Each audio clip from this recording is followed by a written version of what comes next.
Pat, we have no head-to-head combat. We have no information on the FIE site, but we believe they have probably fenced a couple of times, either in USA, Canada, or in the Pan Am Championships. Yeah, in the Americas somewhere. It's likely they've met up in the youth categories. And yeah, it's remarkable to have an athlete this young in fencing who is almost guaranteed being on the Olympic team. Reminiscent of Becca Ward. Yeah, the Becca Ward phenom and Saber from the U.S., winning the cadets, the juniors, and the senior world championships all in the same year. Right. Went on to take a bronze medal in the Olympics in 2008. Well, Canada has had some great Olympians and some great fencers over the years. They've done very well. They're a strong team. Yeah, Jessica Gao is a little bit of a phenomenon when you consider she's only 15 years old now, and when she was 13, she was able to take a medal in the Pan American Games against some of the top fencers in the world at that time. Pan American Games being actually, I believe, the second largest sporting event in the world after the Olympics. It's a huge event. Most people don't realize it's so big.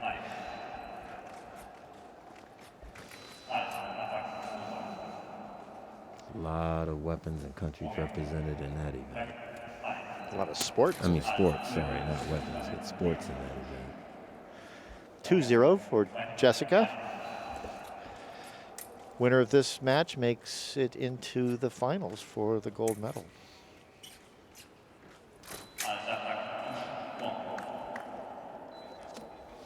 Gao extending her lead to 3-0.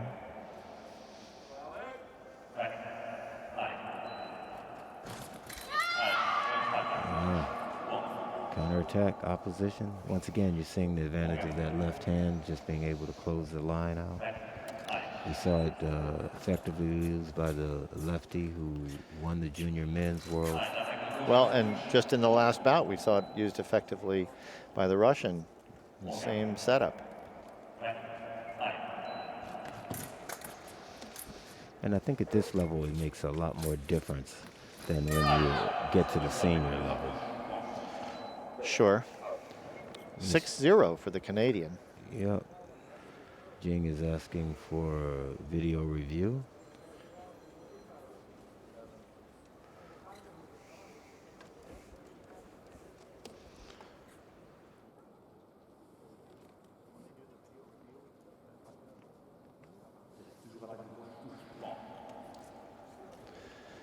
Point confirmed at 6-0.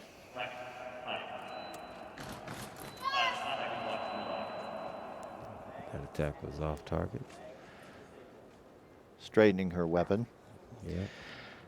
The fencing weapons have to be have to be very straight, and each weapon has a certain amount of bend that they measure.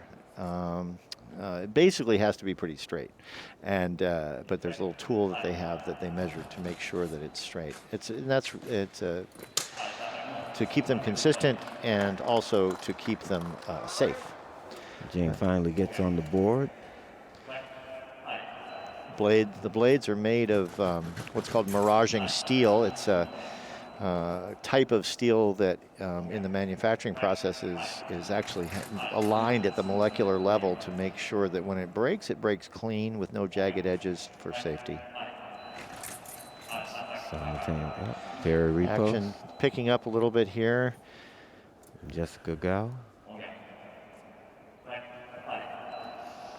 Canada in the lead, 7-1. Going to 15. We're still in the first period of 3. Another parry repos from Gao. At this point, we might not make all 3 periods because if she makes 15 points, then we're done. That is true. Jing wants to change her weapon. Always a good tactic when you've got a big lead to overcome. Gives you a moment to collect your thoughts. And sometimes the weapon's just not feeling right. And that confidence from having the right weapon can make a big difference for a fencer.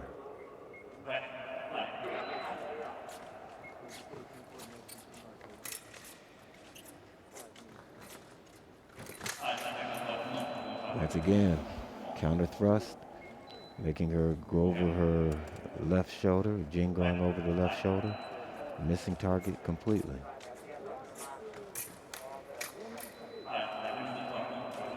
A little infighting off target.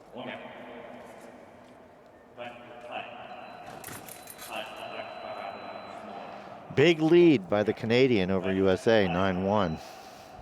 She is working her parry repost game, which makes it very hard when you don't know if she's going to go defensive or offense. And Alexandra Jing is going to have to figure that one out. Trying around the shoulder touch just a little too late. The remise was way ahead. And for those of you who are not familiar with the world of fencing and the terminology, a remise is after the initial attack, picking the attack up again and doing it in either in time, which is a remise of an attack, or just in time to get one touch or one light. The machines are designed so that if there's timing in those machines, that if the touch arrives too late after the first one, it will not light up and will not score.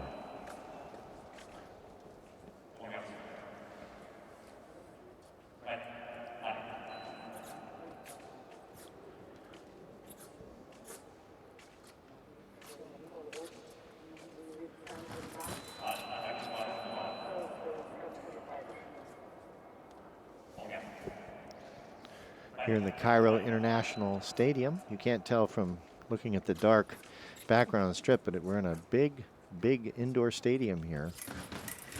Almost like a mini Superdome. A very empty, very large stadium. So we appreciate everyone out there watching on YouTube on the FIE Fencing channel, because you are our audience. You are the virtual spectators that we wish we had also here in the stadium, but with the bubble concept and the current conditions with the pandemic, we just can't do that. No. Jing makes a parry repost down at the end of the strip. In fact, when each fencer is eliminated, they cannot stay and watch. They have to go back to their hotel. Along with their cadre. Medical, coaches. And that's got to affect the fencers to some degree, I think, not having their teammates there to cheer them on. That, that's always a nice thing. Well, it's not just a nice thing. A lot of that just gives the fencer the energy, it gets the adrenaline up. Often it's enough to make the fencer fence at a higher level. Jing makes another successful attack. Gets the score to 312. Almost to the first break here. They're going to do a video review. So we're going to be Here you can see it in slow motion. This is what the... That's what the referee sees. Mm-hmm.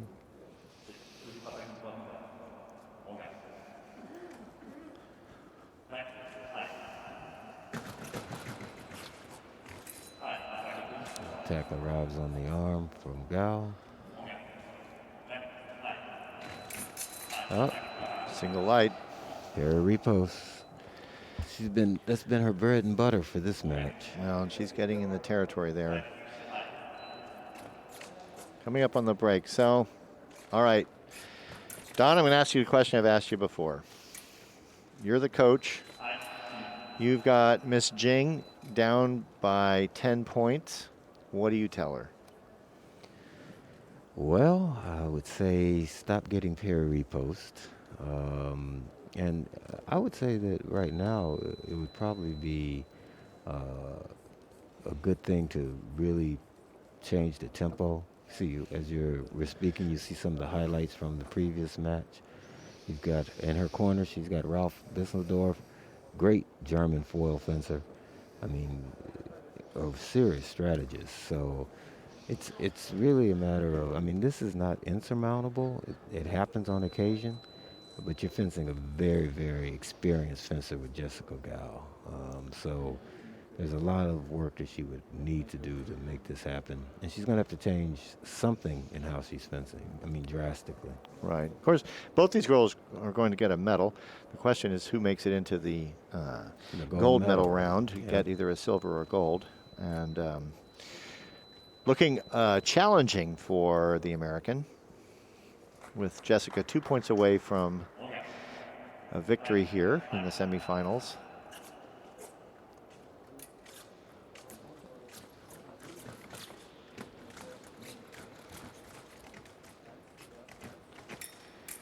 Very close to the end of the warning area. You don't want to go off that line with both feet, otherwise you lose a point. And that's the last thing she needs right now, although that's what happened anyway.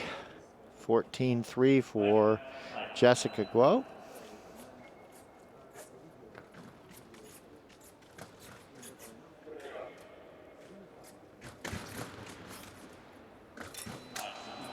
Single light for Jing, 14-4.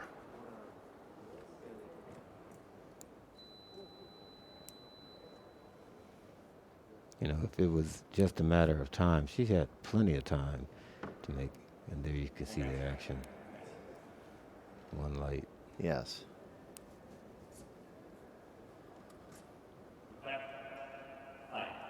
Nice pair of repos.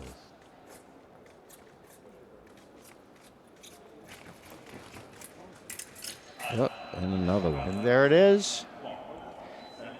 Jessica GUO of Canada makes it into the gold medal round.